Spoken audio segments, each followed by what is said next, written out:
We're just waiting for some viewers, some fans. I'm just looking at a comment from Michael Oram asking me if there's going to be a London calling. So here we are. So hopefully some people will be on soon. And we have a winner. Who's watching? Announce yourself.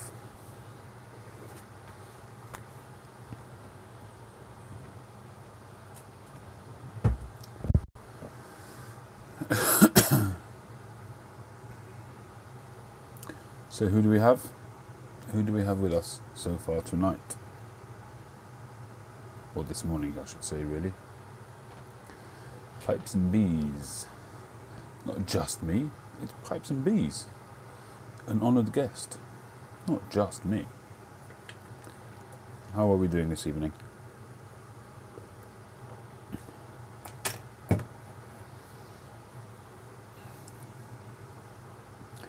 I give you fair warning, I've not really prepared any particular topics tonight.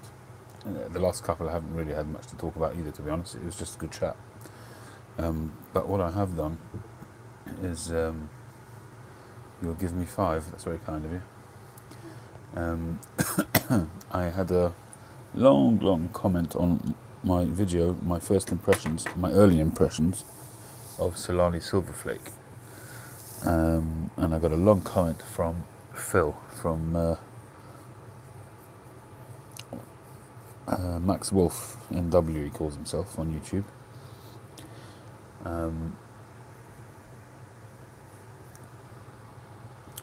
So one of the comments he mentioned was he was surprised that I noticed the difference between the sample that he sent me and the tin that I had just opened and jarred up.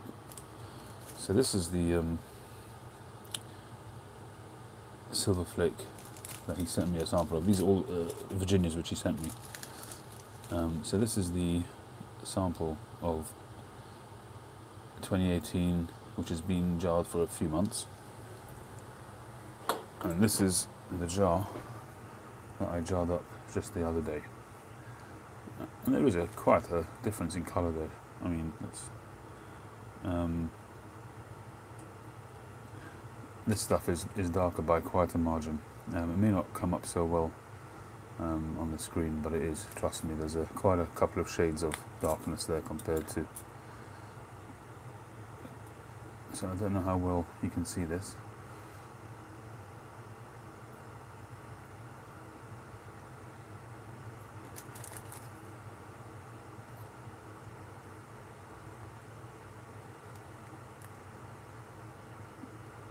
Quite a bit darker.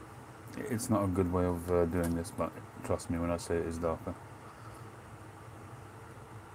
I was quite amazed that I managed to get the whole tin in here. These are quite small jars. These are not your typical Kilner jars. This is quite small. It's from IKEA. And I got the whole tin, the whole 400 gram tin in there. I really squashed it in hard, so it's going to get a little bit of pressing in there as well, depending on how long I leave it. And the second tin I have not yet done anything with.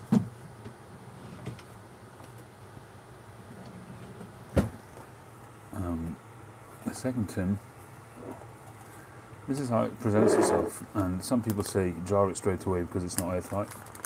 And Gamecock Piper, Mike Blocker, he had it and he left it for 6 months, didn't jar it, and he came back and it was fine. So I'm not sure.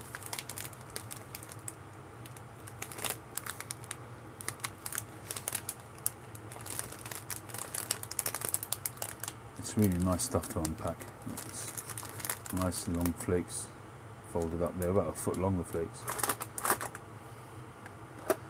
Hey Josh, how you doing?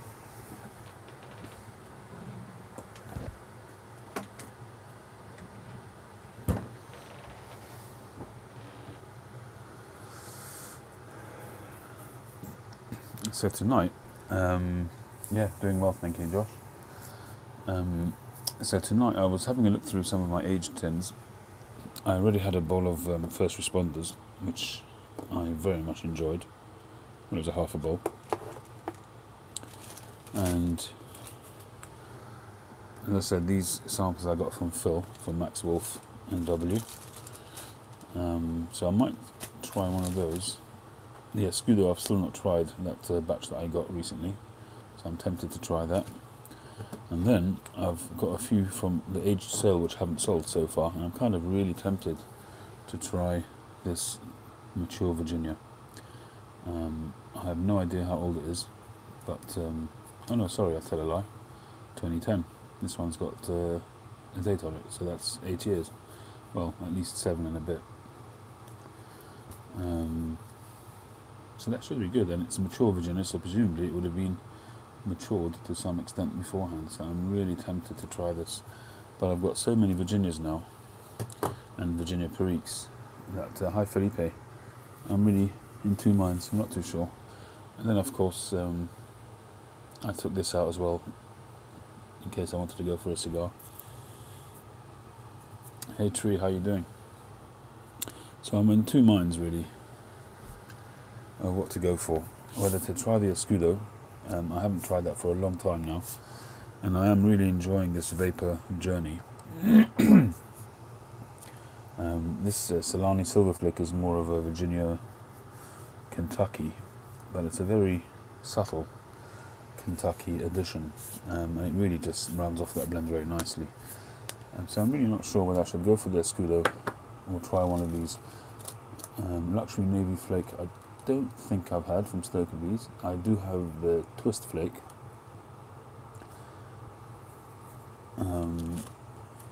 Got some Best Brown, I think I've tried that from Samuel Gareth. Modern Virginia from 2014. Modern Virginia, I think it's got some kind of topping. I might be wrong, but I think it's got some vanilla on there. It's got a really fruity, maybe it's a fruity topping then, because it's got a bit of a fruity topping, not your average Virginia fruity aroma, you know, like the stewed fruits and figs. This smells like a topping. It smells like a very McBaronish topping. I'm very well, Tree. Good to see you. I think we missed you last time. Then we've got Solani, just the Virginia Flake, which I really want to try as well. I can't remember if I've tried this one already. When I got these samples, I don't remember if I took a bit of this out or not. Then we've got HH Virginia, 2018. Again, I don't remember if I tried it. I've certainly not done a first impressions from what I can recollect. So the Silver Flake we know. So really it's a question of Escudo or a vintage tin of mature Virginia. Or a cigar, of course. So while I contemplate that and wait for your responses, I'm going to have a sip of my PG Tips.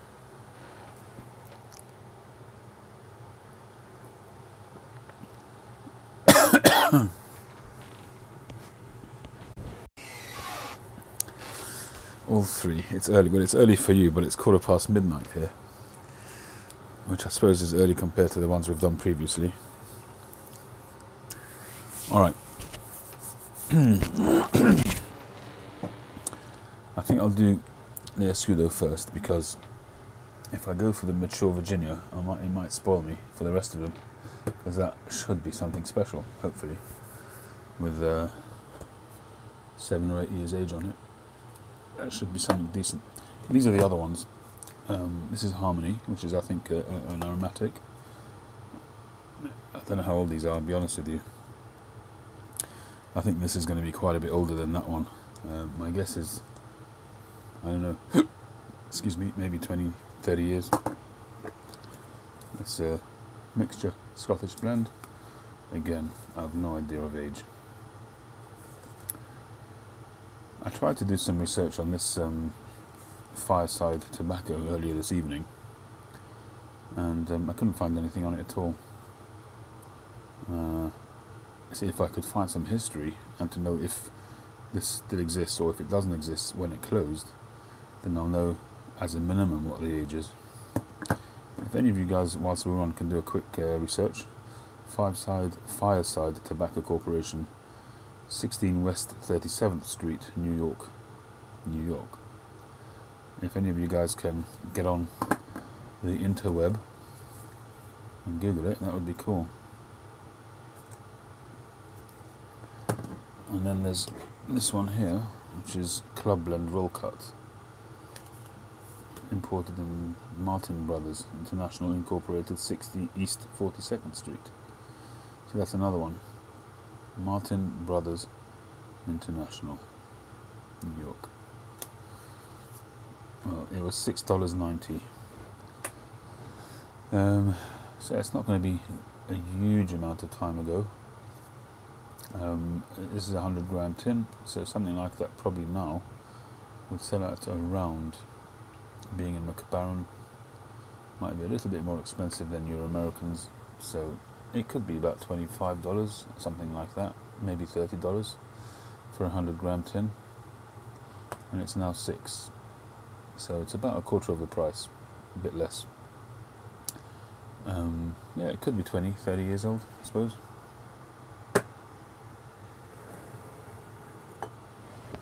Alright, so I think we're gonna... Hey Jim, how you doing? So I think we're gonna crack open the Escudo and we do a live first impression. Now, in terms of a pipe, I'll leave it up to you guys once again, and we'll take something out of the rack that we have here. So going from right to left. On the right we have the Tom Phillips Bulldog. Next to that we have the Ascorti 1997 limited edition pipe. Next to that we have the new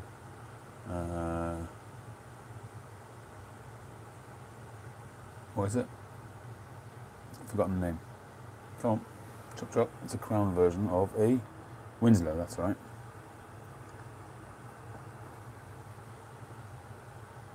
Next to that we have a Northern Briars Zulu. Next to that we have a Soren Refberg Cracked Egg. Next to that we have the Parker with a lovely ring grain sandblast, and next to that we have the BJV Poker, the Stealth Poker. So, any preferences, gentlemen, to smoke the Escudo? Well, actually I'm going to discount at least one of them. Hey, Pipes and Beans, I'm going to discount the Winslow because that's had some aromatic in it, so it's not going to give me a fair flavour. So let's discount the Winslow. Take that out of the picture for the moment. So it's one of these. Any preferences, gentlemen?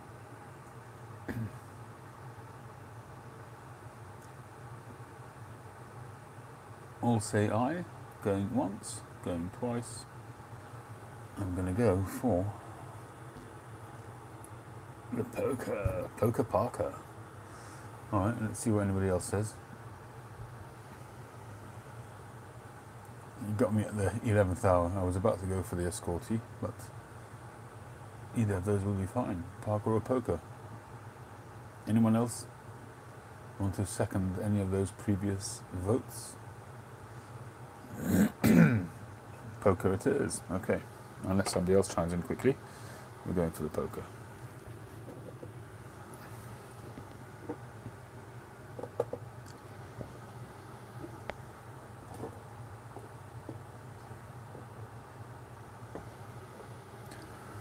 Okay, so we have... Hi Michael, I saw your comment before. I mentioned you just at the top of this video.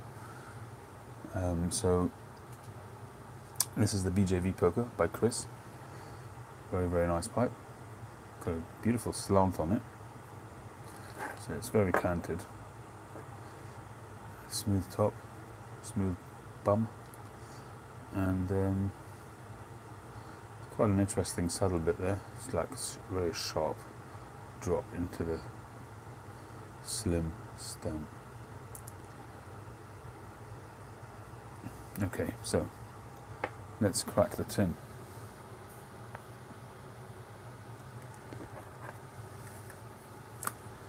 So this is going to be a pretty fresh tin. I'm going to assume it's for 2017, September 17. by the looks of it.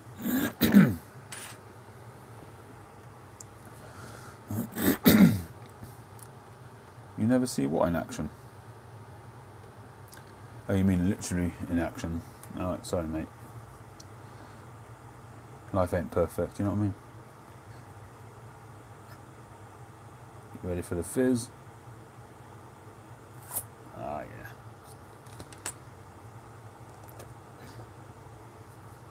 Very fresh.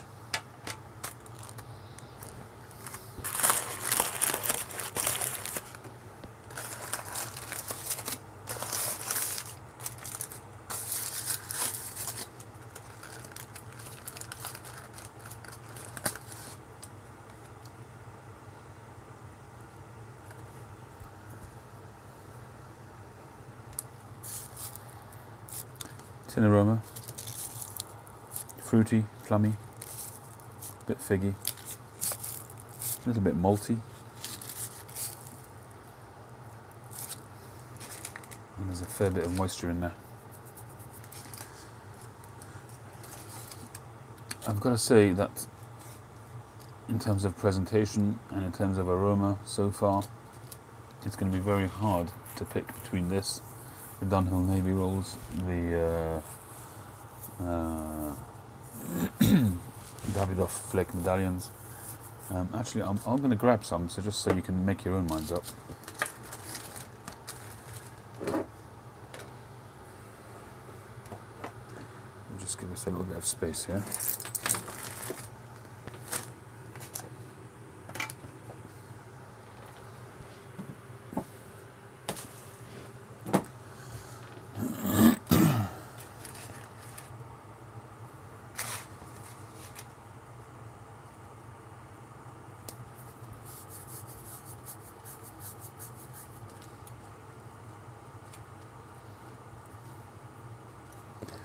Right, so we'll leave that to dry for a few minutes. Now, let's have a look.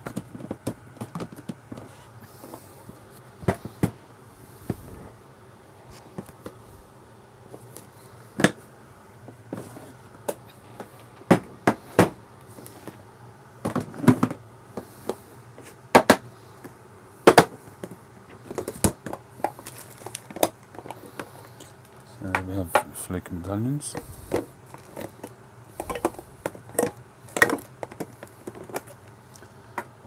And some Dunhill Navy rolls.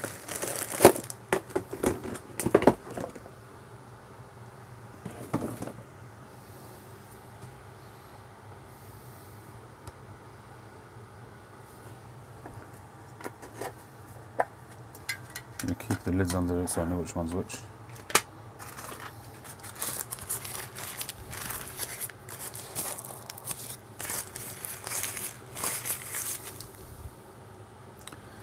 This one is not quite a fair comparison because this tin is from 2012, so it's a lot deeper in colour. Just trying to remember if I've got another open tin of that. I think I have.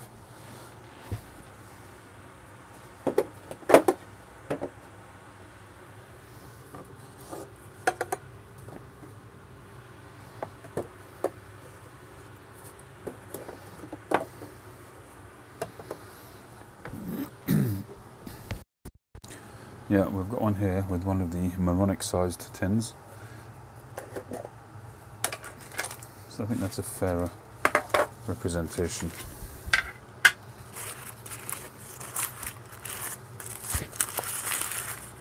I'm not blending, no. We're just going to try out the Escudo. But I'm just making a comparison between various blends of spun tobacco.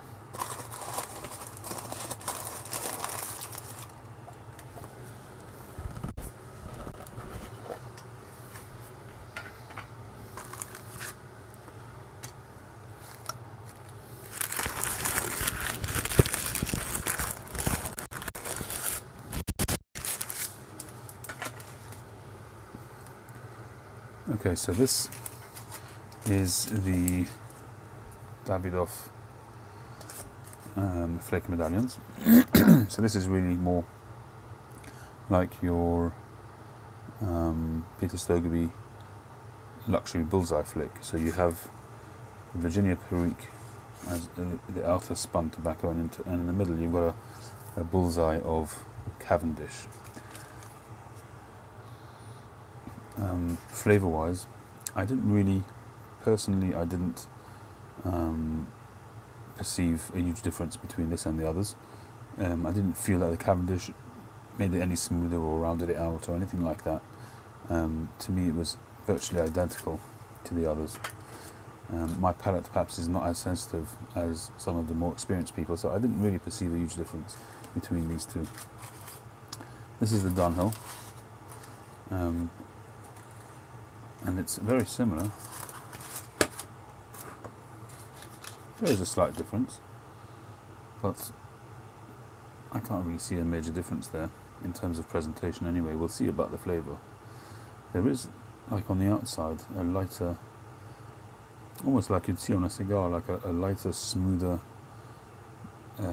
outside wrapper. So if you imagine when they're rolling this, they're rolling a whole bunch of leaves, and as they're rolling it, there is one layer at the back which is kind of holding it all together, and that's what that is. It's certainly got a very nice presentation. It's certainly, and you know, actually I was just about to say that it's more uniform and tidier, and it's probably because of that outer layer, because you don't see that on this one. You don't really see any kind of specific outer layer. Well, maybe there is, just a darker one, I'm not sure. But this one, it's lots of strands and quite crumbly. And the same with the Davidoff. It's quite a ununiform kind of roll cut, whereas look at that, it's just very tidy indeed. Okay, so the tobacco is almost ready to insert into our pipe. To see if there's any difference in aromas. This is the Dunhill. Quite grassy. It will be a young tin as well. Excuse me. Bit of a frog in the throat. I think this is a 2017 batch. So it's quite grassy.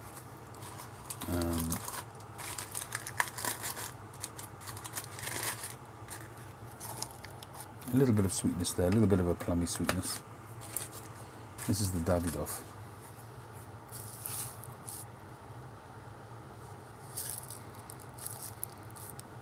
This Davidoff has got a sweeter, fruitier aroma, and there is a bit of more of a plummy, a bit more of a smoother kind of central sort of part to the aroma, which possibly is coming from that Cavendish, I don't know. And this has got also a fruity but more pronounced fruity aroma. A little bit sort of a stewed fruit kind of aroma, but it certainly seems to be more pronounced than the other ones.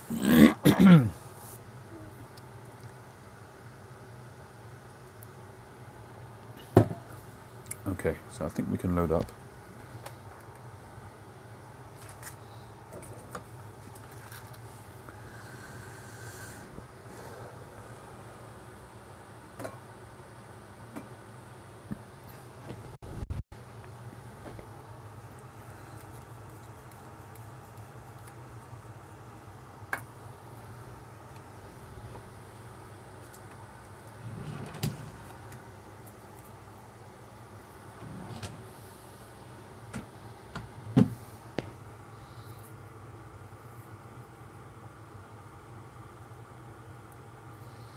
You'll have seen me doing this before, no doubt. Just spreading the end of the filter so it creates a little bit more resistance between the filter and the walls of the shank or the stem. So it's a little bit more closed, so the filter is more effective.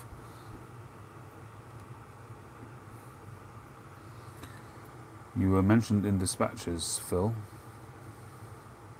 We were talking about the various Virginias, and I, following your epic message earlier today on my previous video, I pulled out some samples to show you the difference in colour. Here we are. So this is the sample you sent me. I'll just do that quickly for your benefit. And that's the one I jarred up. And I don't know how well it's coming out on the screen, but it's definitely darker, no question about it. So that was for you, Phil.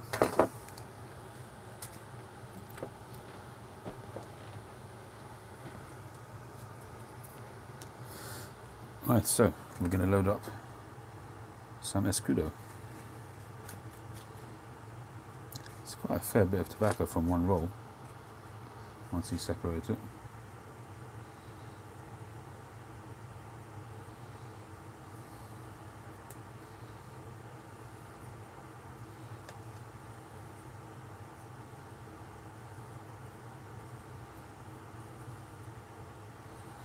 Okay, we've got about a half a bowl there, maybe do a drop more. Still a little bit of moisture in there.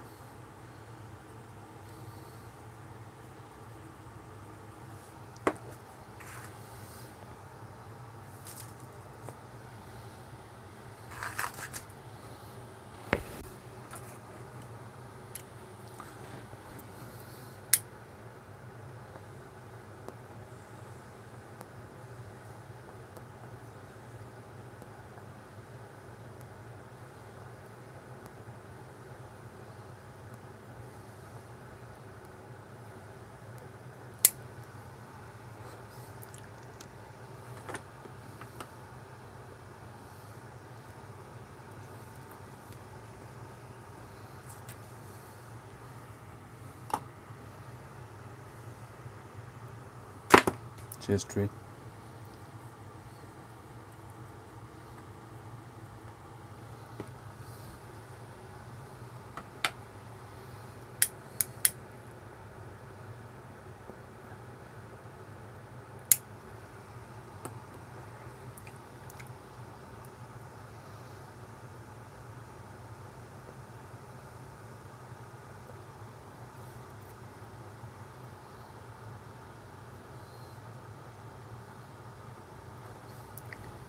So how's the weather been with you guys? Various places around the world have been suffering a lot of rain. Apparently we're supposed to be getting some serious rain here. I mean, we had some yesterday. It was raining really heavy yesterday, pretty much through the night.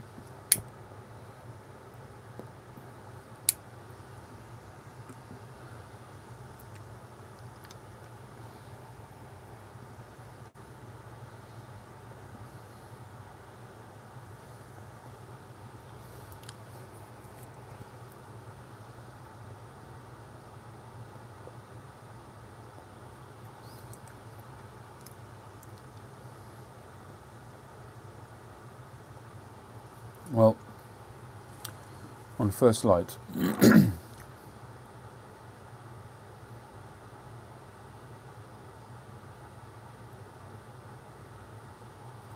it's quite a grassy Virginia. We have to bear in mind that this is a fresh tin. It really does look fresh. Hi, Professor.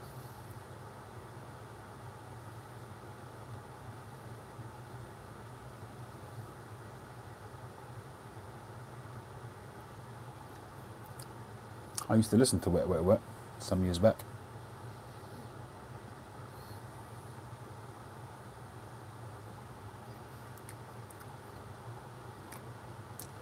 So far, this Escudo, a little bit more savoury than the others. Sweetness not coming through as yet,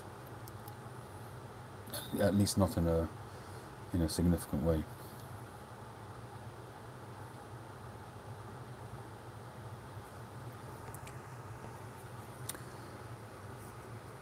And it is a little bit warm already, this smoke. I'll let it cool down a little bit.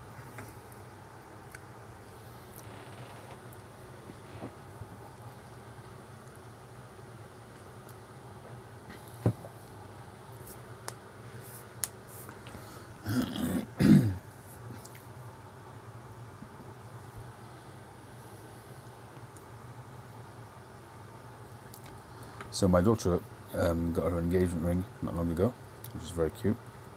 Very nice ring. Just about 4.5 weeks to go now for the wedding. it's getting pretty exciting. The women obviously enjoying loads of shopping, as they do.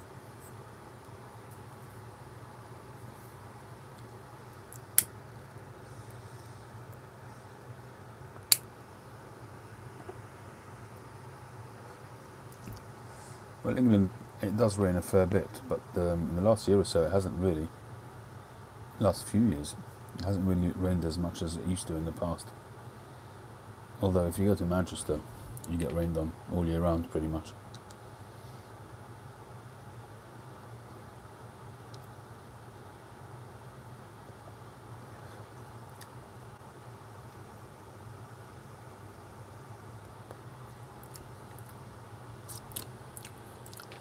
Getting a little bit of the sweetness coming through now from the Virginias, and that fruity taste which you'd hope to get, a little bit of a spicy fruity flavour from the Perique, is quite it's quite stunted. It's not really as forthcoming as on Dunhill Navy rolls, so far anyway.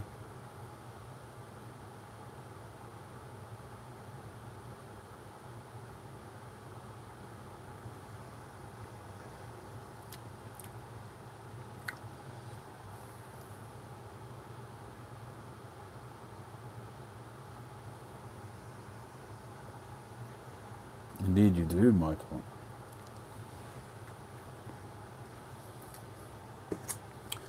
I just find that if they're left out a little bit, they smoke a little bit better. They're given a little bit of a chance to air out, get rid of a little bit of the moisture that you keep in the humidor. It just smokes a little bit better, and if there is any tightness in there, it will contract a little bit to allow more air through. So I'm told anyway. We'll see.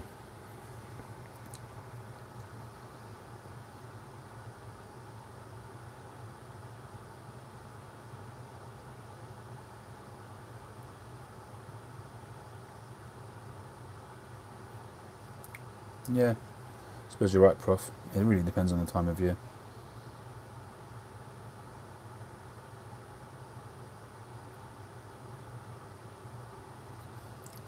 Flavours are really starting to round out now, a lot better. It's there's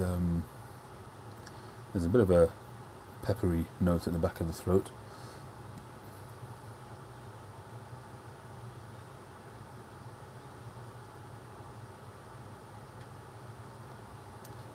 But I must admit, it is smoking quite hot. The smoke in my mouth is warm.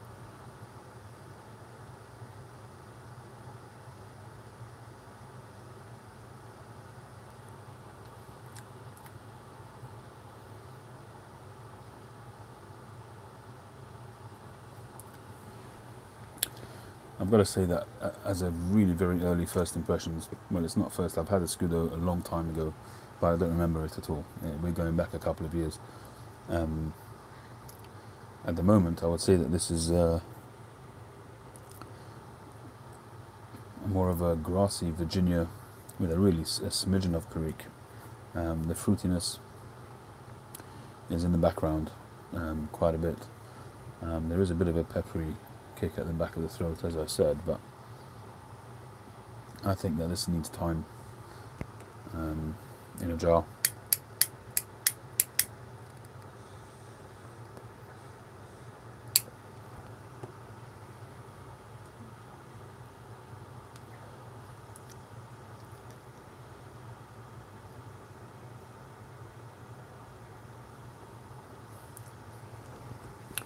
I'm actually quite tempted to put the Scudo together with the Dunhill Navy rolls, mix it up, and then smoke that, because I find the Dunhill Navy and certainly the Davidoff flake medallions to be, once I've gotten used to it, I'm finding it really quite mild, and whilst I enjoy the flavour profile, I'm finding it needs a bit more of a kick, and perhaps that will do it.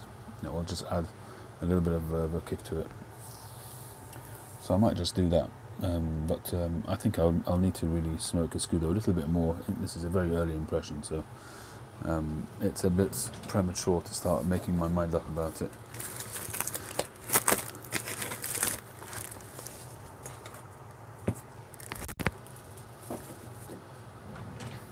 I am going to jar it up.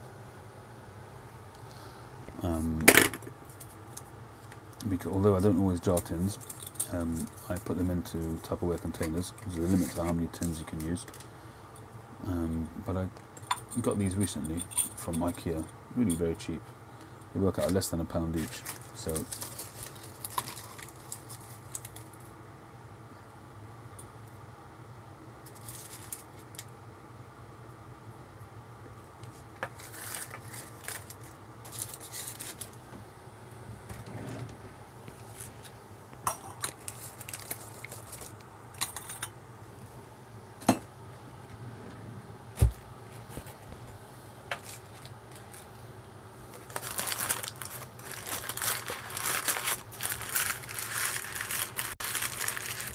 some tins I keep, some tins I don't. I mean, esoterica stuff and that kind of thing I do keep, some of them. But usually what I try and do is if I give some tobacco away, say an ounce, then I'll pick up an old tin from the drawer and give it to them in the tin if they've never had it before, because it's just an extra special to have it in the original tin. I think for a lot of people the tin art definitely has an influence in their general experience of a tobacco.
Okay, well, I mean, there's certainly a market for old tins.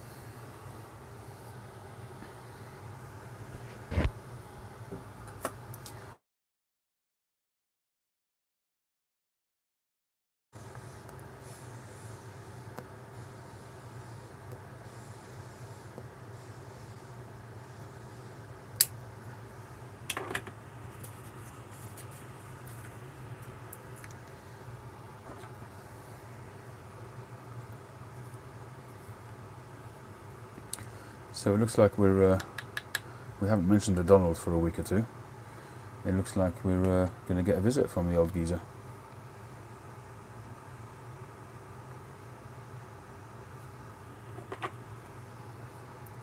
It's being called a business trip as opposed to a state visit, because her Madge obviously doesn't want to meet him. Don't blame her.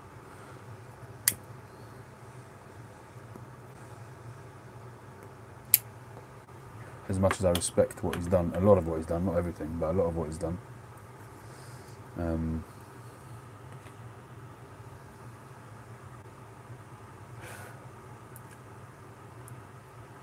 He's still a little bit of a lech, isn't he? And if any of the clips that are out there are anything to go by, his wife is not that happy with him either. Did any of you see that clip of him trying to hold her hand?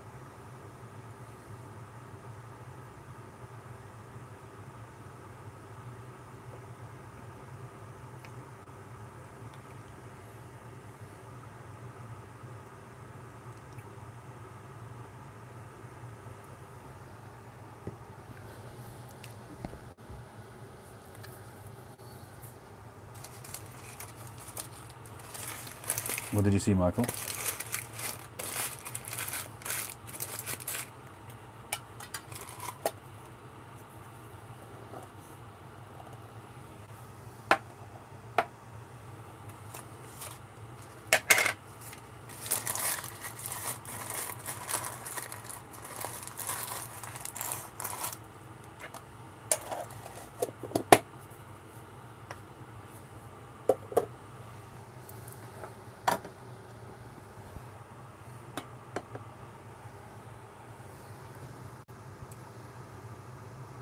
I haven't seen any of that yet.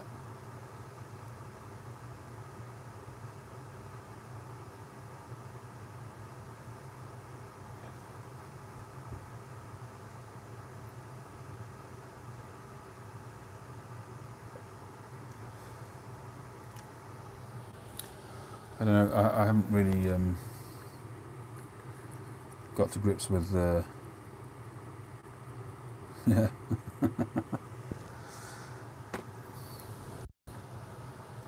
Well, the impression that the West is given is that he's an eccentric dictator, but we know really very little. We only know what the Western press tell us, which by definition means we don't know much at all.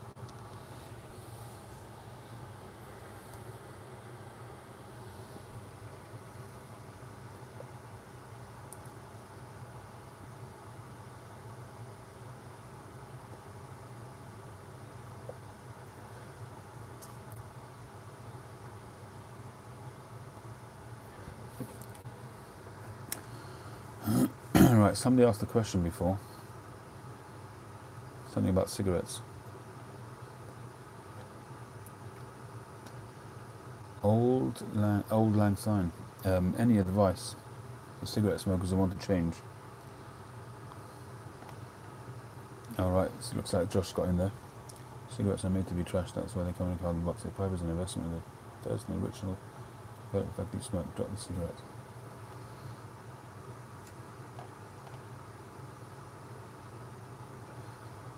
Well, that's certainly an observation of a difference between the two hobbies, but in terms of advice on how to get off cigarettes onto pipes, you just got to start. You just got to get yourself a pipe. I don't remember if I was talking about this on one of the live feeds or not, but I was going to do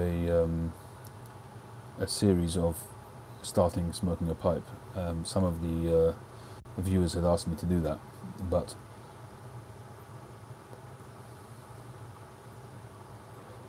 after I started recording it, I just felt very inadequate. There's so many people out there doing far better videos.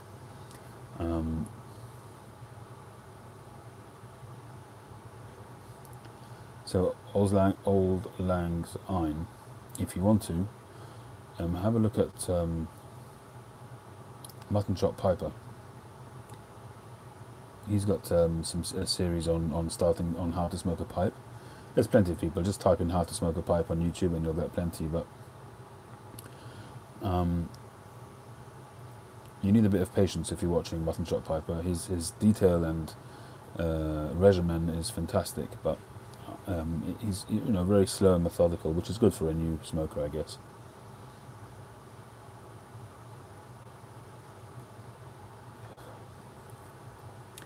But when I started recording the first video of the series, which was the type of tobacco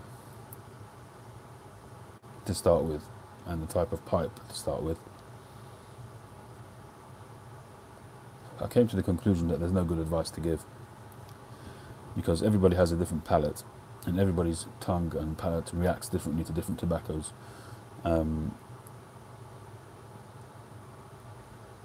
You just have to try it. You just have to suck it and see. Some people, I suppose there is a generalization one can make. A basic Cavendish heavy blend will be the easiest to start off with, I guess, and then maybe a Latakia blend, which doesn't really bite very much if you can get on with Latakia flavour early on in your pipe smoking. And some people can go straight to Virginias. I couldn't, but some people can. So you really just need to go to a decent shop, pick up a pipe. In my overall experience, a lot of people, the first advice is get yourself some corn cobs. They're cheap and they're disposable almost. But personally, I think Briar is best. That's just my personal opinion. It's not a judgment. You can get corn cobs for $4 or $5, and you can get a Briar pipe for you can pick them up for $15–20. And I wouldn't advise that you start with an estate with a second-hand briar pipe, because you'd have to be really lucky to get one that isn't ghosted.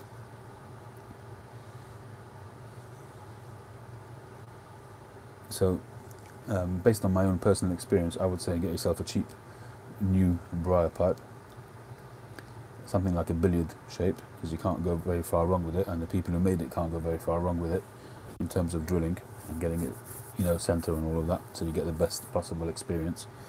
So that's what I would advise, is get yourself a cheap straight billiard pipe, not too heavy, not too big, not too thin.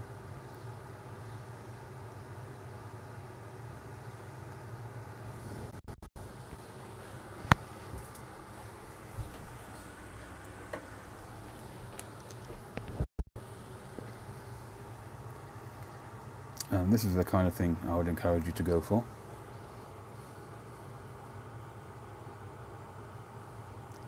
It's a straight old billiard, reasonable thick walls. I would say get 6 or 7, 8mm walls, something like that, and not too heavy. And just try. If you find that you're getting tongue bite, get yourself a filtered pipe. It took me 2 years to realise that, and I haven't turned back since. I haven't looked back since moving over to filtered pipes, but it's not for everybody.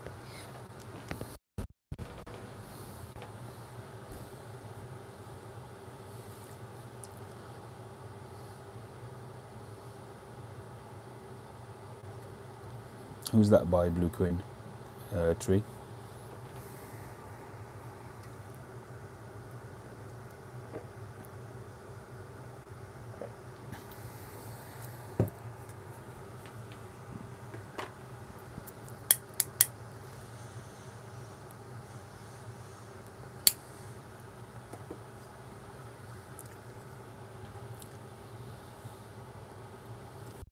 Actually, Phil or Tree or anybody, any of you guys can age any of these.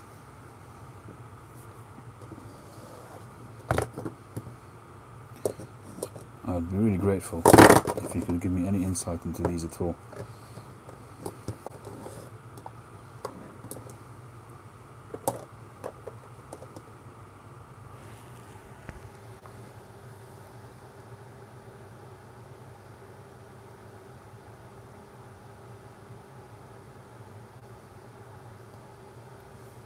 Any idea, Tree?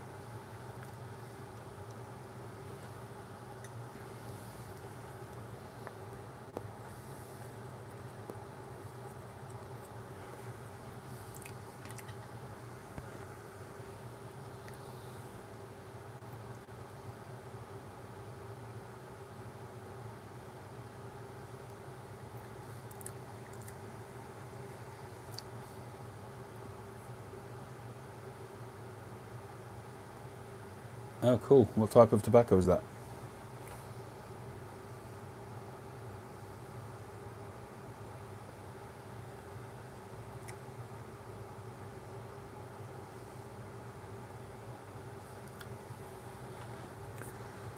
Well, I'm not sure what you mean by aging tobacco, Michael. If you mean you'd like to hear about how to age tobacco, just put it away. Make sure it's airtight and put it away.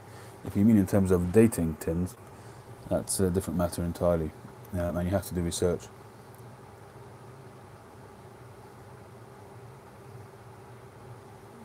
There are some sites who specialise in it, in dating tobacco and dating pipes. Dating pipes is also another world completely. Specialist sites out there for Dunhill and stuff like that, Sheraton's. It's very complicating in some brands. I didn't realise it, but you could even date Germain tobacco. Oh right, okay, fair enough. So what is it, pipe tree? Is it a Virginia? What is it? Aromatic?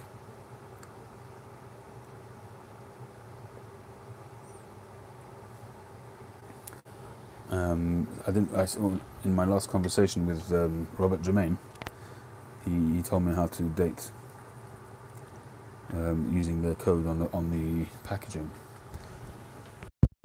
and I put it away somewhere so that I could refer to it again, but I don't know where it is now. I kept the wrapper, the pouch. I think it was Special Latakia Flake, and I kept it so that I can use it again. Here it is.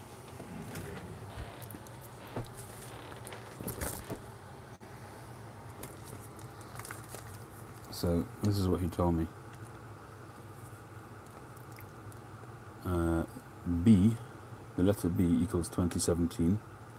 So obviously beginning in the alphabet, A would have been 2016, and it'll go on from there. So C will be this year's. The 10, so it's the letter and then the number after that will be the year. So 10 being October. So that's October 2017.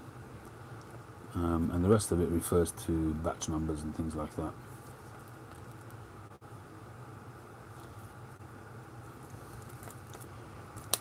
So that was news to me, that you could date Germain's tobacco.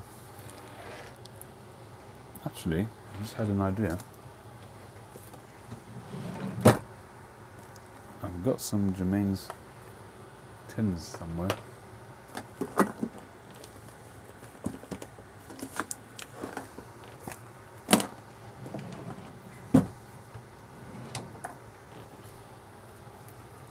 So this is one of the older, well, not that old, it's a couple of years.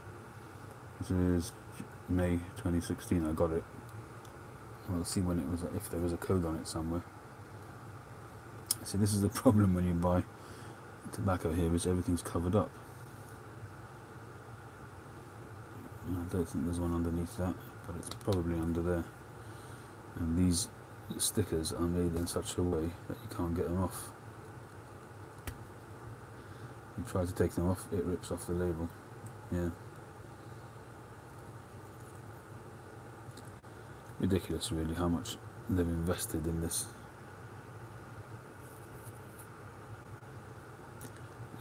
sticker business. Ridiculous, absolutely ridiculous.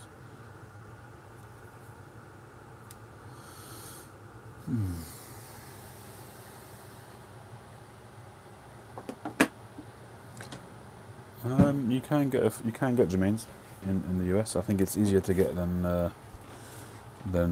Esoterica generally, but it is pretty difficult. All of their stuff is hard in the US, and it's people that really spend a lot of time scouring the internet that do get it, and they've built up a relationship with B&Ms already, and as soon as stuff comes in, they get a heads up.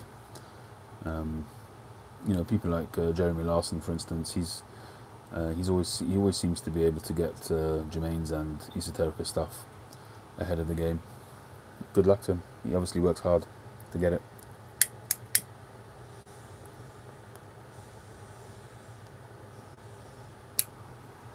And if you're a good customer, then they look after you. There was a time when I was buying Boswell pipes quite a lot, and I don't anymore because they don't do any 9mm pipes, but I'm still on the lookout if they come up with something really, really special, and I could get it and then get it converted. But I haven't bought a pipe in ages.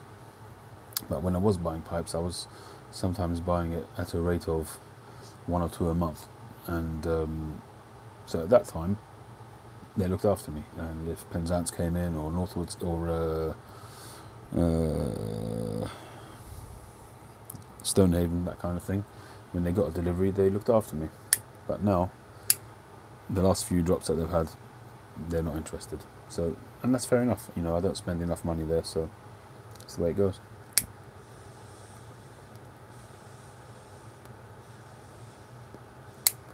And to be honest, I'm not. Yeah, well, it wasn't for a long time, Phil. It was over a period of a few months. I definitely had 7 or 8 of their pipes. Now I've still got 2 or 3 of the ones which were my favourites, but the rest I've sold off.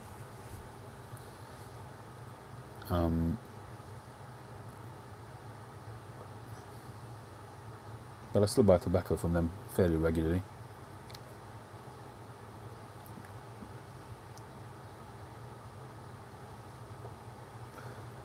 I think I've got some on the way at the moment.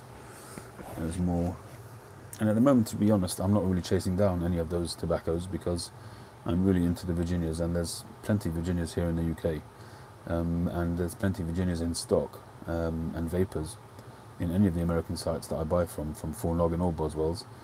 So there's nothing really that I need to chase down terribly. If it drops in my lap, then sure, why not? But it's not something I'm desperate over.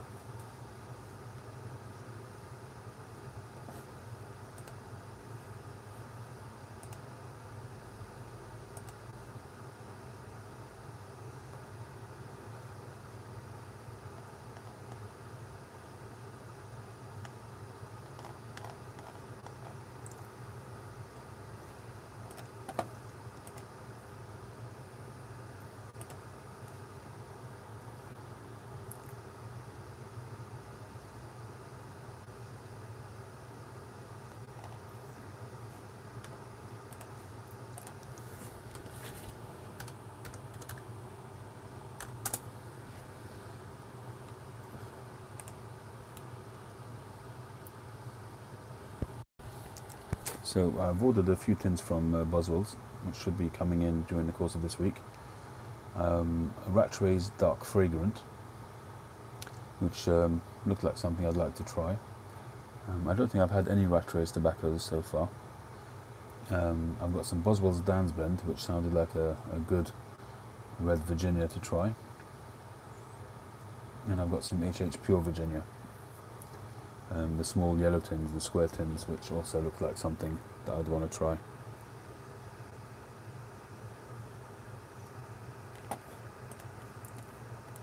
Hi Pipe and Spirits, how you doing?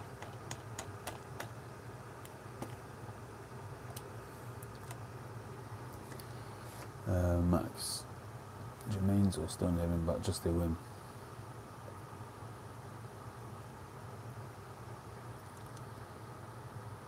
When I do your return fire package, Phil, I'll try to remember to give you a few options on Jermaine's and Esoterica blends.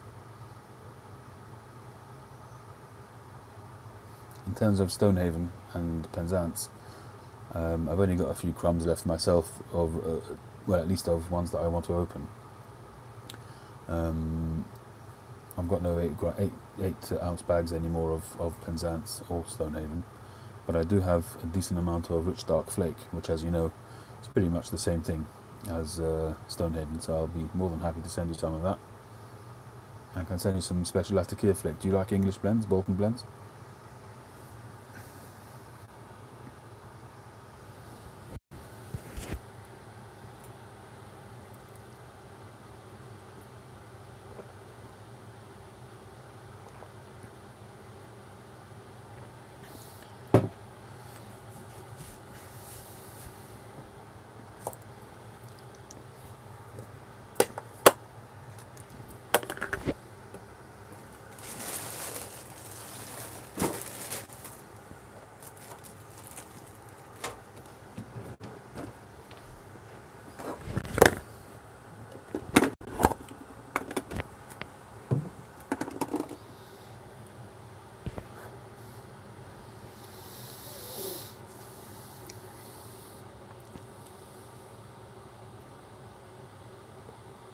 Okay, cool. I think you did send me a sample. I haven't tried it yet, I don't think.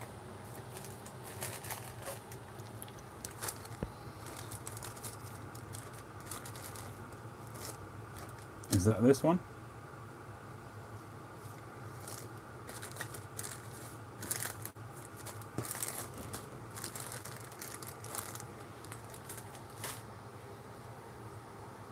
Is this the one, Phil?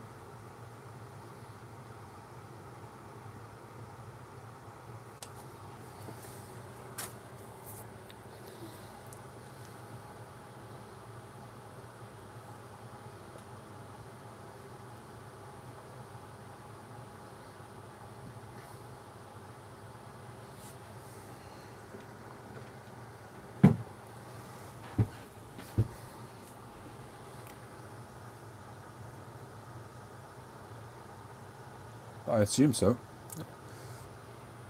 I'm not a big expert on where the tobaccos are actually grown, but It's either grown in Virginia or it's a strain of tobacco which originates from Virginia.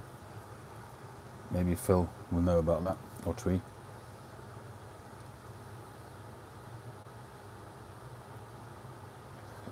I think it's also the basis of cigarette tobacco as well.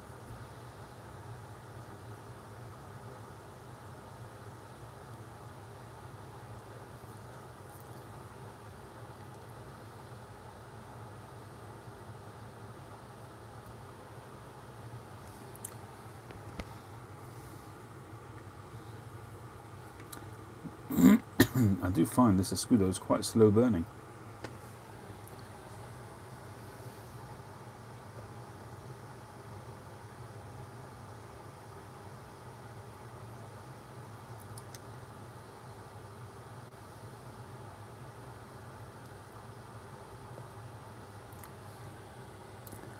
This Escudo has kind of come together a little bit now.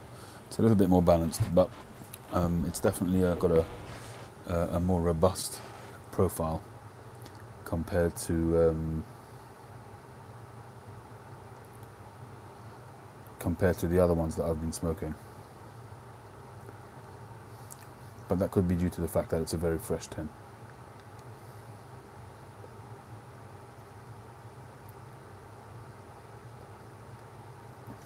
Definitely more peppery, certainly on the retrohale.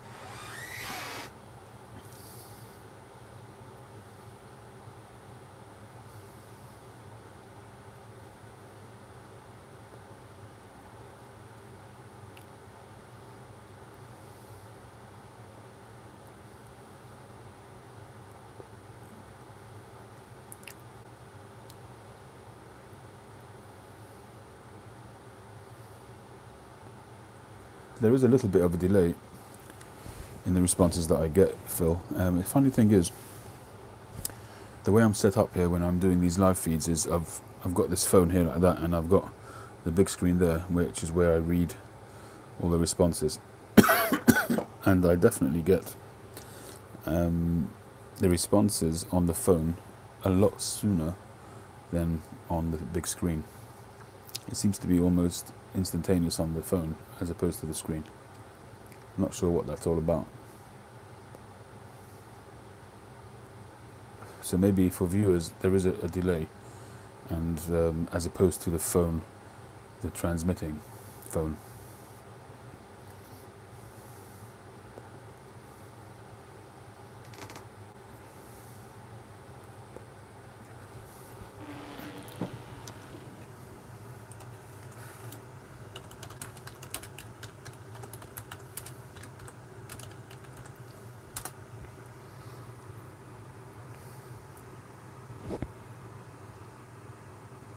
Well, a very quick look at Wikipedia says that Virginia it's cured by smoking over gentle fires. In the United States, it is grown in northern middle Tennessee, western Kentucky, and in Virginia. Fire cure tobacco grown in Kentucky and Tennessee is used in some chewing tobaccos, moist snuff, some cigarettes, and as a condiment leaf in pipe tobacco blends. I think I'm looking at the wrong one. Hang on.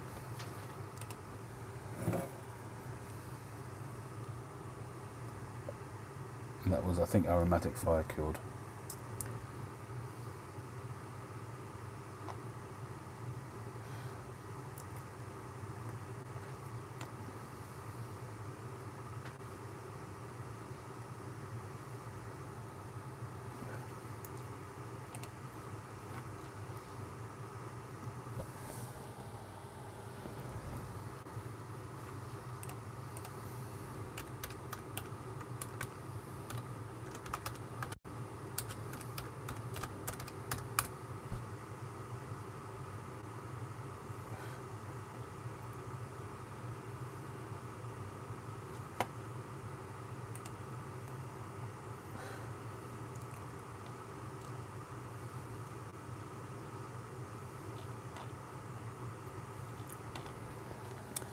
When you look up for types of tobacco,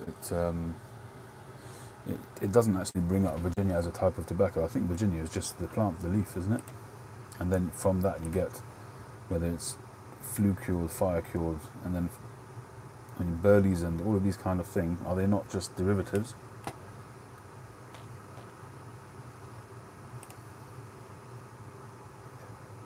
At the moment, I'm using an external mic, just a lapel mic.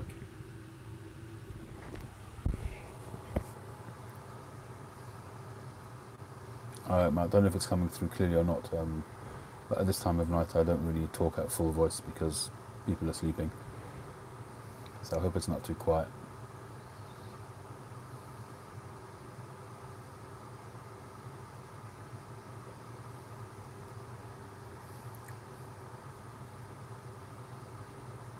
Eric.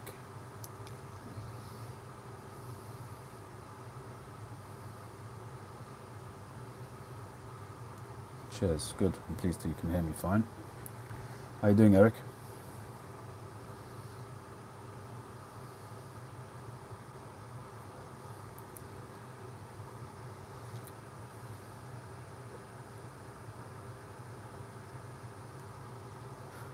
How are you getting on with that haunted bookshop? First Responder is very nice. I had a bowl of it earlier this evening. And I have to say, for a run-of-the-mill tobacco, C&D, you know, it's not in great demand. You don't hear a lot of people talking about it. And I'm really enjoying it. This is Virginia, Perique, and Cavendish, toasted Cavendish, I think. It's a very, very nice tobacco. And I can't wait to try this in a year's time. I'm a bit impatient that way. I'd really love to find some of this with a year or two on it. So if any of you guys have got some from 2-3 years ago, that would be awesome. Actually, come to think of it, I've got the original version of this, which is Tribute, I think. It's been under my nose all the time. Hang on. Didn't even occur to me. This is in the aged tobacco sale, and this one is from October. Well, I guess it must be 2001, I suppose. 01. I've written there. So I think this is just a remake of this, as far as I know. But this one didn't sell. So maybe I'll crack this one open. I don't know, it's very difficult. I got too much open, far too much. At the moment, I must, besides for the stuff that's in jars, which is obviously opened, but just tins. It's just, look, I mean, sorry, the microphone got caught. So that's, you know, full of open tins, those two containers. And then obviously we've got all of that stuff. So, and there's more tins here as well, all also open. So it gets a little bit much.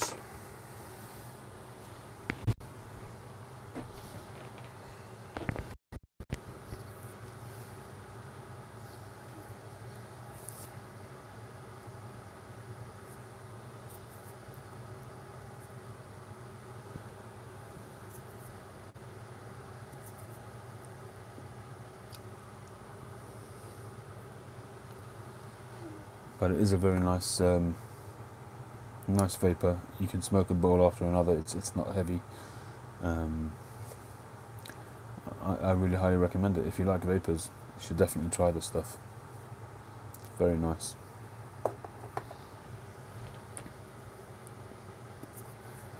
Have you tried it, Eric?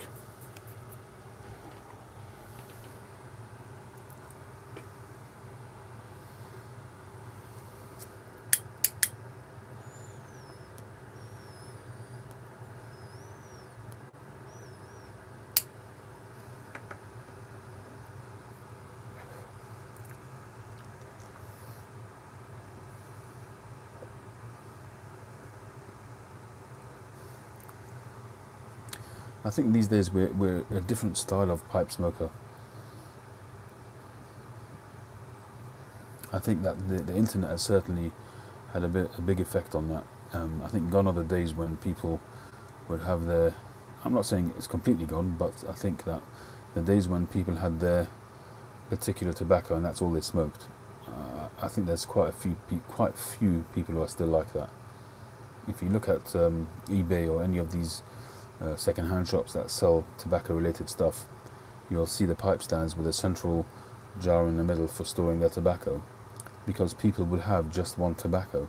Nowadays, it doesn't make sense to have such a pipe rack, really, because what would you keep in there? You know, which one? If you, unless you really had a single tobacco which was your absolute favorite and you smoked it every single day, several bowls. It's a different style of smoking nowadays. I think that people experiment. There's so much out there, and it's so accessible. That's the style of smoking nowadays. There's loads of people with racks and racks of jars of different tobacco, which have been jarred up. So,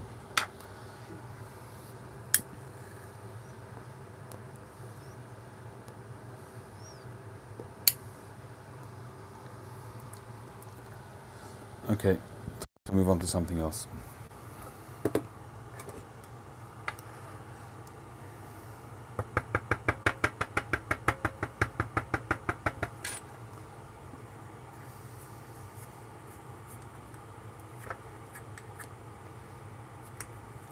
Actually, I thought that was slow smoking, but it was actually the ash.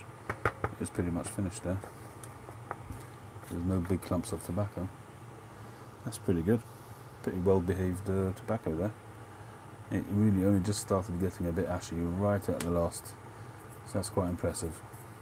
Although, as I say, it's only half a bowl. I don't do whole bowls really. So that went fairly quickly, maybe half an hour. My thoughts on that first sort of early impressions on that Escudo.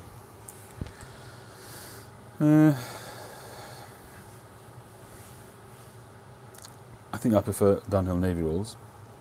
Having said that, that was a very fresh tin of Escudo, so I'm going to revisit it in a while. It's in the jar now, so that tin is anyway, and we'll see how that develops. But I think that I preferred the Dunhill Navy rolls. In terms of strength, I think there is a little bit of a tobacco hit on there, a nicotine hit, a little one, perhaps a little bit more than I get on the Dunhill Navy rolls. And the Davidoff, in terms of fullness, is probably number 3 on the list, because it's really very mild, very, very mild indeed. So for me, in terms of the sweet, sort of perique, fruity kind of flavour, the Dunhill Navy rolls at the moment is in the lead for me. And I think that an amalgamation of Dunhill Navy rolls and Escudo might be on the cards. That might well be on the cards, because that will the Escudo might just give a little bit of a kick to the Navy rolls. Maybe I'll just mix up a little bit of it and see how that goes as well as an experiment.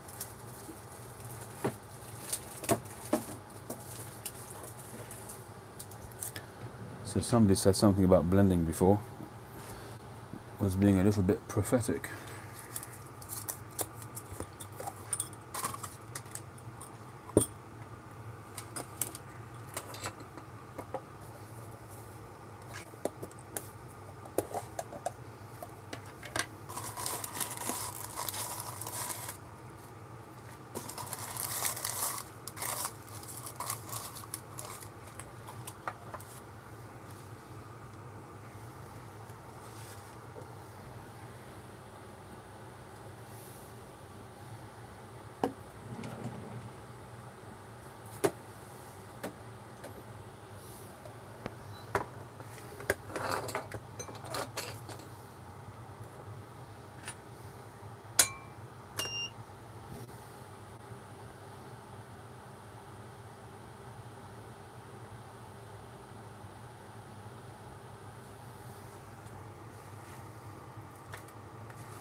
So that's 15 grams, 14, 15 grams of the Navy rolls.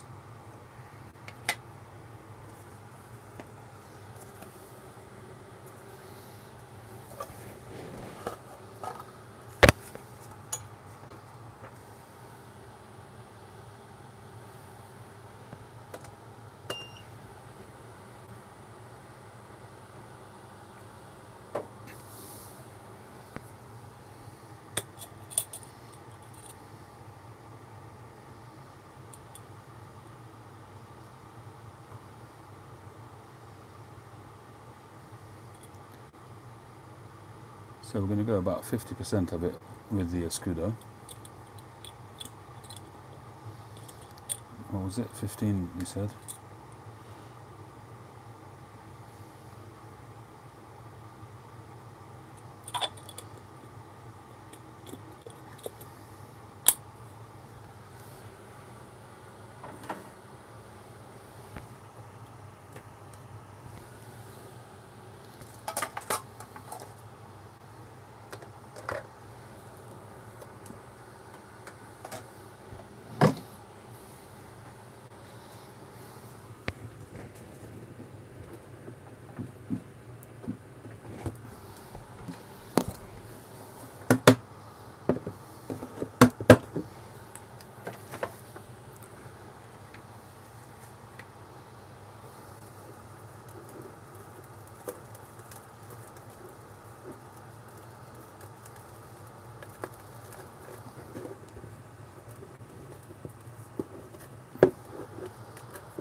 The FDA can go and FDA themselves.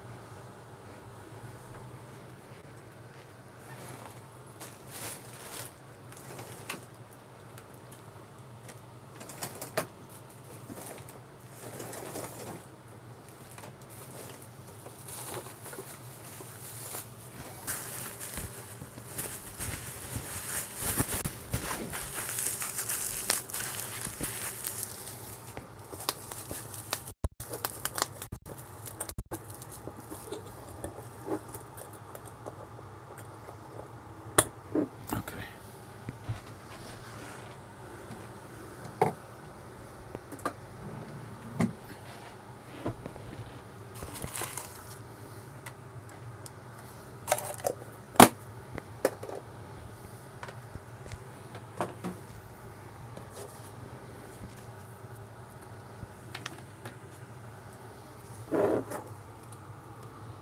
Right, so what did we say this was? This was about 15 grams DNR and 6 grams Escudo. 29 for 18.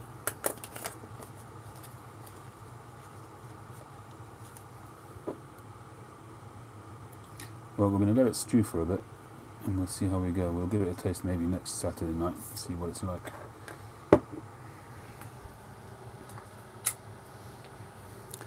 That's actually quite a nice idea, is to just try them on the Saturday nights and maybe try it again the following, and maybe revisit it every so often.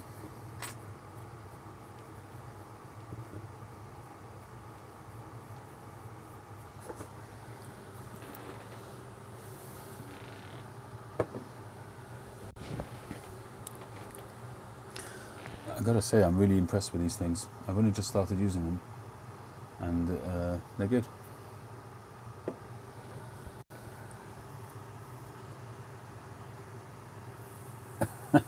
I'm amazed at what you. Some people they show their Arsenal on YouTube and stuff like that. I'm amazed. I suppose unless you're into it, you can't really understand it. But somebody, I think it may have been James Pottsville Piper. At one point, he was showing pictures of his weaponry on IG. He's really low profile these days, but early on, maybe a year or so ago, he was every so often he posted a picture, and from what I understand, he's got a huge arsenal.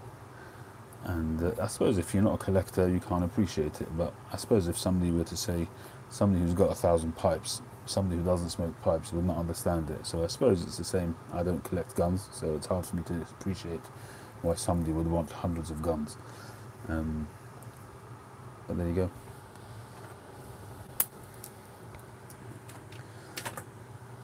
I suppose each one to their own killing machine. Some would argue that tobacco's a bigger killer than guns, possibly.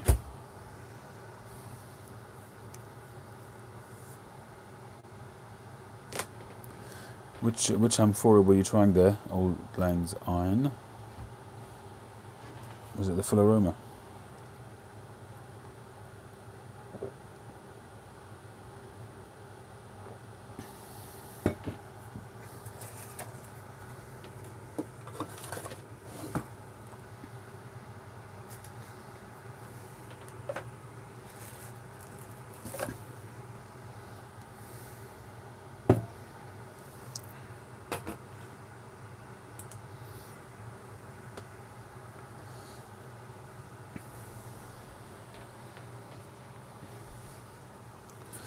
If you like, I'll give you a little bit of a wider shot of my little office here, so you can see what's going on in my little hub. It's a really very small little room. It's all I could spare in this house, really. But in the last couple of years, it's really been virtually taken over by tobacco of one type or another. Yeah, it's become a little bit of a tobacco den, but it's where I work as well, so.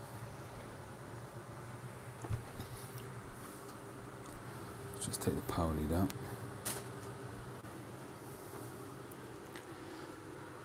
So there's the desk, and although that top shelf there is cigar magazines mostly, and there's so little room in here, everything is sort of, all the shelves are clogged up. And you've got this cupboard here, which is again old cigar boxes, my computer, one of my fridge doors, and there's another one of my fridge doors down there. And that's the drawers I just put together the other day, and that's my cupboard up there.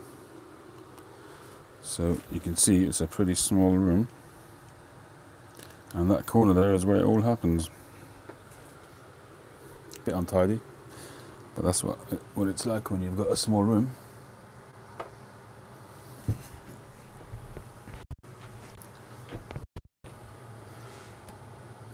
Yeah, absolutely, it serves well. One of the benefits of coming on the live shows, you get to see stuff which others don't.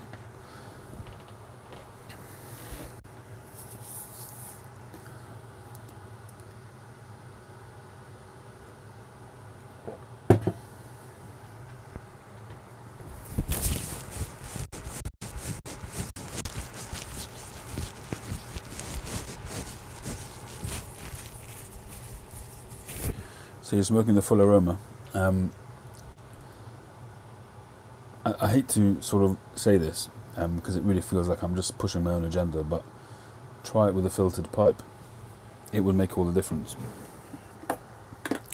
Although I smoke now only filtered pipes, very, very, very rarely will smoke maybe some Northwoods in one of the older pipes, the non-filtered ones, but generally speaking, I only smoke filtered pipes.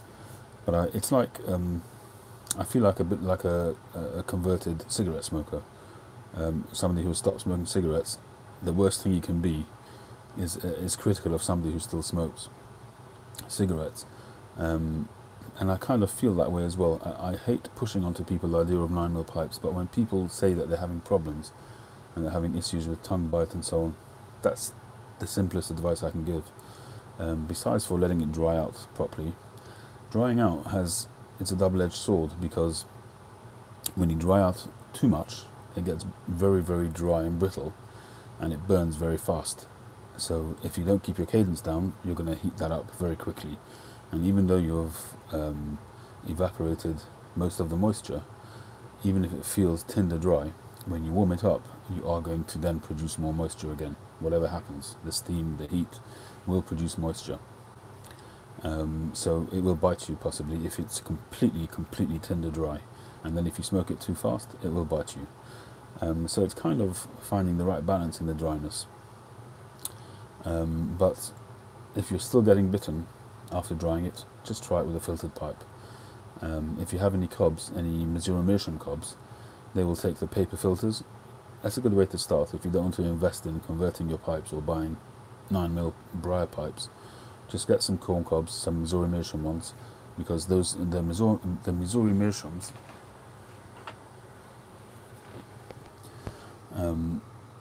they will all take the paper filters. I think there's one in here actually. There you go.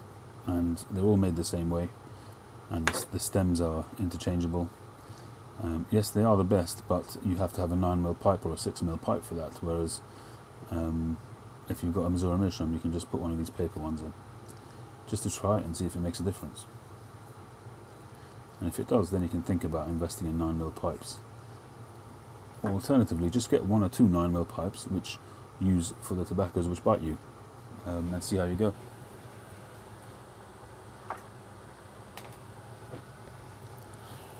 Charcoal or balsa filters. I only really tried the balsa filters when I first bought my first Savinelli pipes, and they're fantastic at drawing moisture. I will not disagree with that. But charcoal, I think, all round is the best, because it does remove some of the other stuff in there as well, which by definition might also trim off a bit of the edge of the flavour profile, but it's a very small expense to pay, in my personal experience. Everybody's going to have their own experience and own opinion on that, and you really will only know if you try it yourself how it suits you.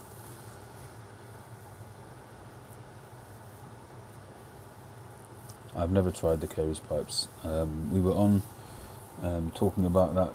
Somebody was on talking about that, one of the previous live views feeds, and some people were saying that they were great, and some people were saying that they're the worst pipes in the world, that the quality is terrible, but I really couldn't say.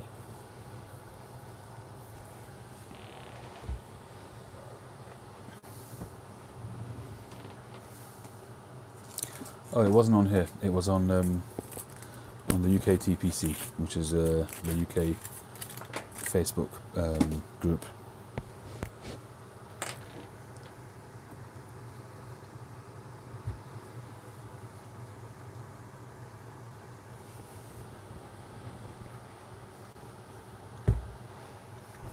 Michael, are you smoking a cigar tonight?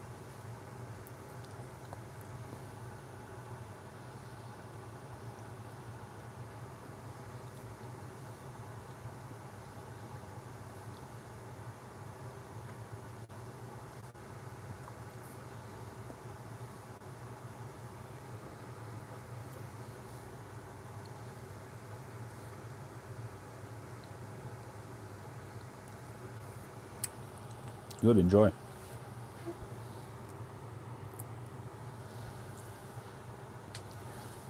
And I must be honest, I used to be quite religious about cleaning my pipes after use, and I used to clean them after every use, and I don't anymore. You're right, I suppose, that the filter does take out a lot of the moisture, but even if not, even before I started using filters, I would clean them every so often. People do say that if you don't clean them fairly regularly, then you can get a bit of they can go sour, which thankfully I've not experienced so far. But I'm pretty good at looking after my pipes overall, besides for not putting a cleaner through it every time, but there you go.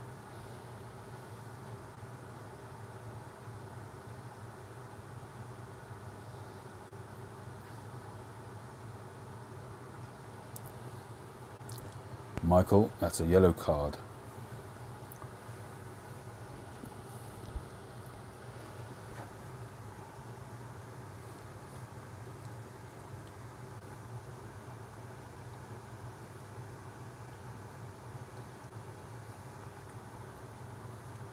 In case that was you testing the water. A definite yellow card there.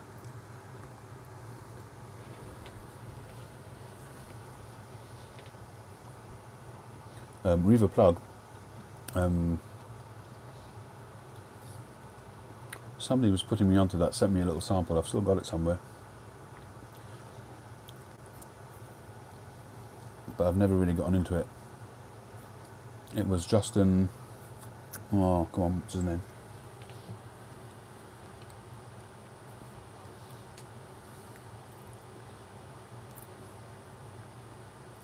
Justin Seldis.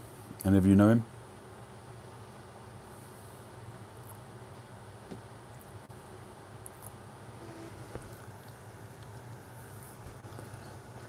Well, hi Pipeful. In terms of the pipe tobacco that matches the satisfaction of a cigar, I have to say that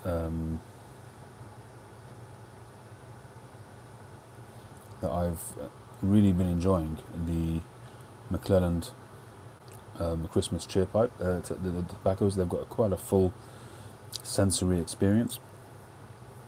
There was another one which I said recently. I did a first impressions and I was very taken by it.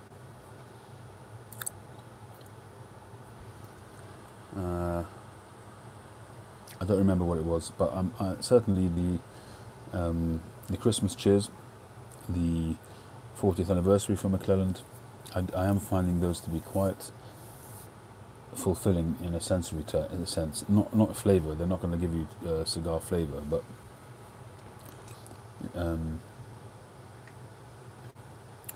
yeah. So far, that I think has probably been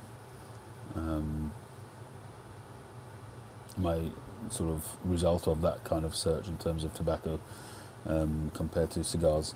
But I think recently I've definitely been smoking more pipe tobacco anyway. Since I've gone over to a lot of Virginias and Virginia Periques, I've been smoking pipes a lot more because I have been getting satisfaction from them. There was a time beforehand where I was smoking probably more cigars than pipes, but at the moment certainly it's I don't know, some people, certainly in America, as soon as the sun comes out, they're straight onto their cigars. They're out on their porch and smoking a cigar. And at the moment, for me, Virginia Tobaccos is doing it for me. It really is. Well, what happened? What happened?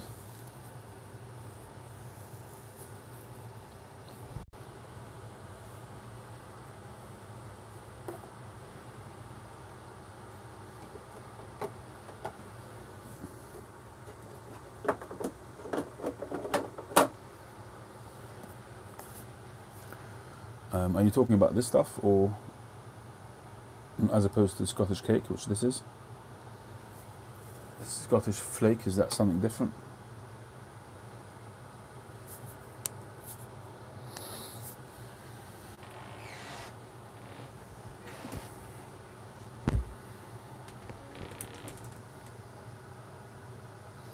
Oh right, is it a Virginia or is it slightly aromatic?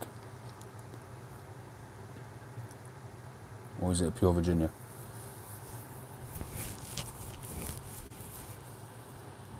It's a vapor, right, okay. I'll have to give that one a go. Yet another one to try.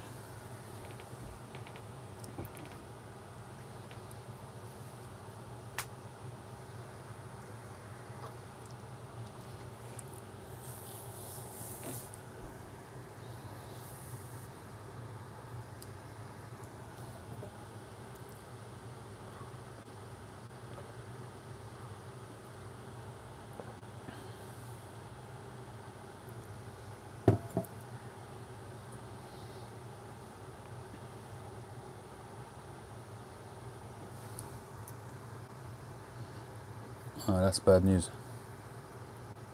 Well, you had everything, every single pipe that you owned was in the car at the time.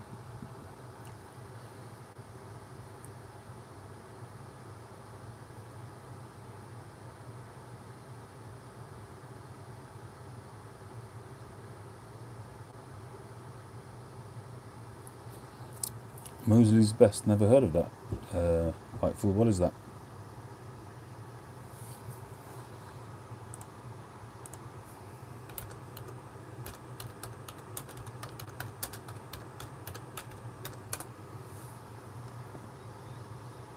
Morley's Best. Is that the one you mean from Cornell and Deal? Burley, Latakia, Virginia.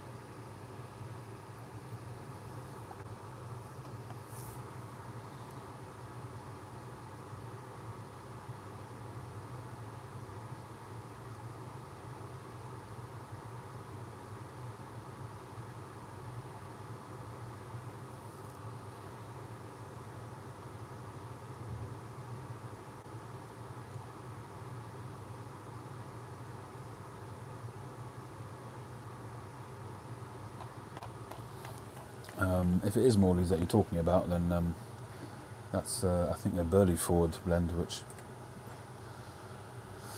I'm less likely to enjoy. Yeah.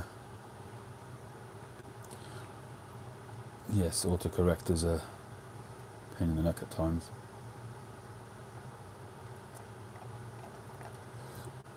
I struggle with Burley's, I must admit, despite Eric's best efforts at getting me to try Haunted Bookshop, which I tried last week, but it did give me a fair old Nick hit.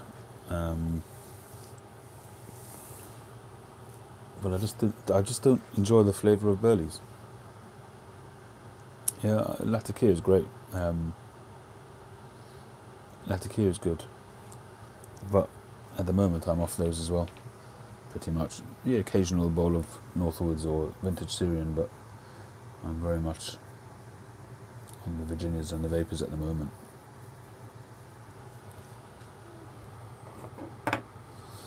Is it time for a cigar yet? Not sure I'm going to bother tonight. What do we think?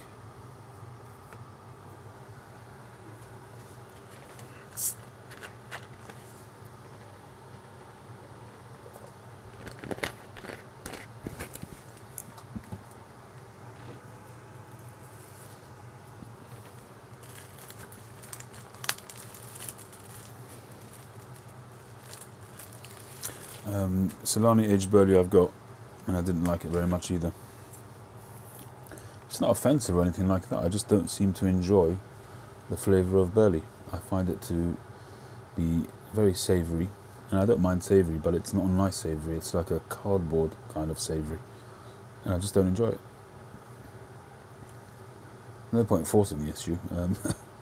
I've tried it in many different blends, but so far not so good.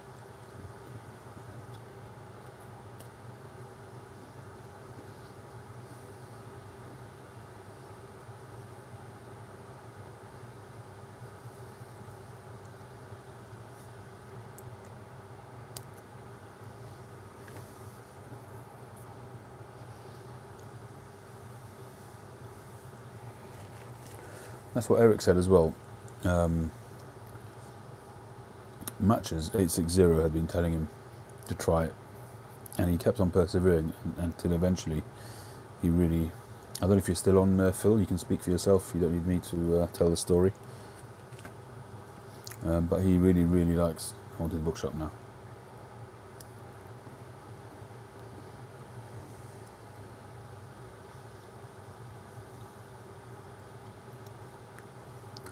But as I said to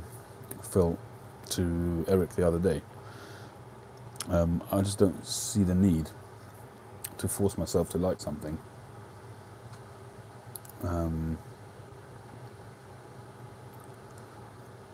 If I'm not really liking it, I don't need to, there's enough tobaccos out there to smoke.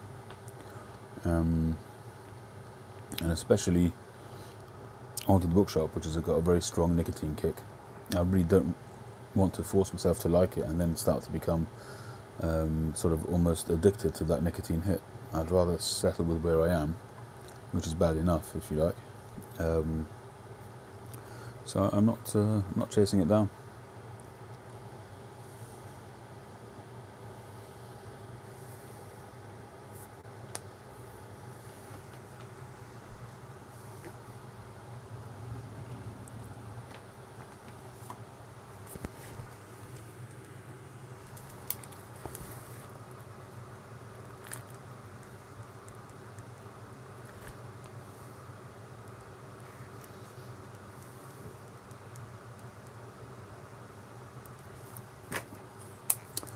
Has anybody read the book on pipe making by um, what's the company in America that does pipe supplies?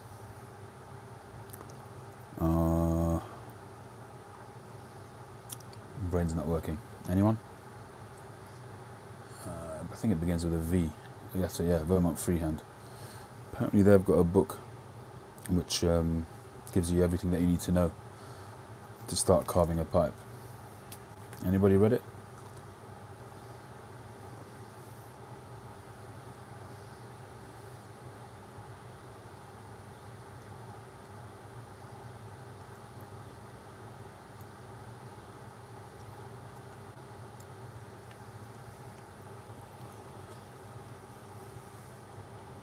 If you want to see some pipes being made, there's loads and loads of videos out there.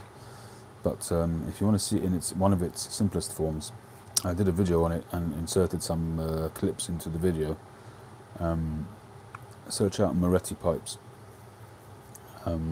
He doesn't use a lathe. He uses a bandsaw and sanders. That's pretty much it. And the rest of it he does by hand, I think. I'm not sure about the stems because you don't see him making stems in the videos.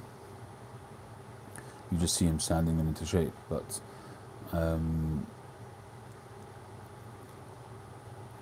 it's a very sort of unadulterated version of pipe carving, which I enjoy watching it. Anyway, I just thought it was fantastic. That's why I put it into a video.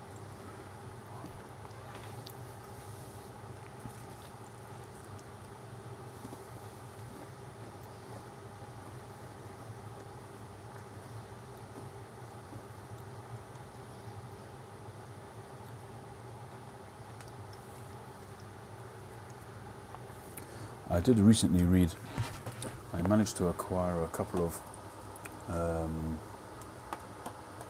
pipe and tobacco magazines from the Danish Pipe Shop,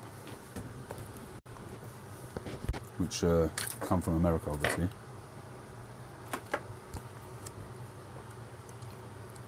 It's a great magazine.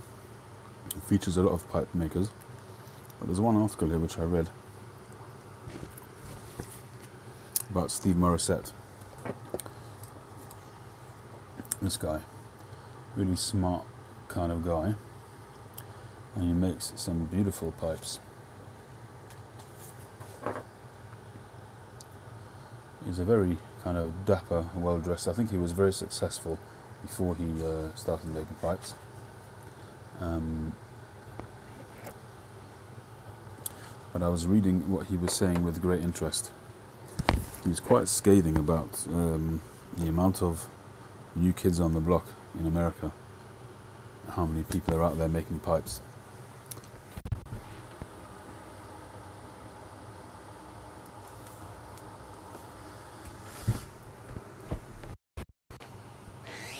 And he reckons that a lot of them, they go to pipe shows and they see some of the old masters commanding big prices, like in the thousands of dollars mark, and they kind of see that and they just see dollar bills signs and they get into the trade to try and make that kind of money.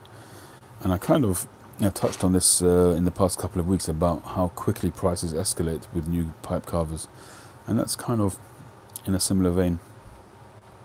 I do find that especially with American carvers, that they start off and once they get a little bit of success, their prices just shoot up. We talked about it, I think, last week when we went over the Danish Pipe Shop and looked at some of the crazy prices there. But it's interesting that a pipe carver should be so open about it in an interview, almost slating a big percentage of new American carvers.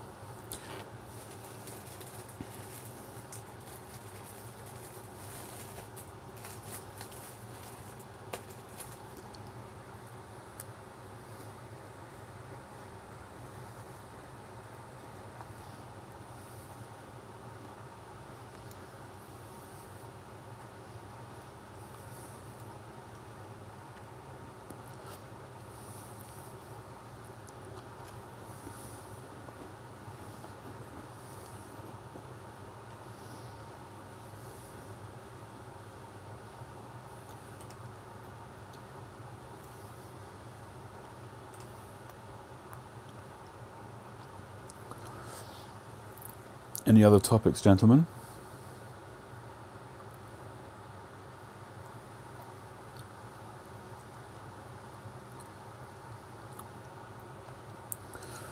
If we're all done for today, then we can call it a day. We've been on for about an hour and 40 minutes, which compared to previous weeks is shorter, but no need to stay on for the sake of it. So I think we'll call it a night. Thank you very much, everybody, for joining. Thank you, Snake in the Road. Thanks, Will. Good luck on getting some more pipes. Sorry that you lost yours. Cheers, Josh.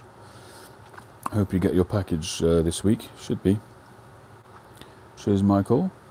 Cheers, Phil. Cheers, Pipeful. Cheers, Old Lang Syne. And Eric, if you're still on, thank you. Cheers, Michael. Mind your P's and Q's next time, please. Magnus Magnuson inhaled his tobacco. Well, presumably he had asbestos lungs. That's not advisable, that's for sure. Alright, gentlemen, I wish you all a very, very good night, and I will catch you on the next one. Don't worry about it, Michael, I'm just yanking your chain. Have a good one. Cheers, Phil. Nighty night.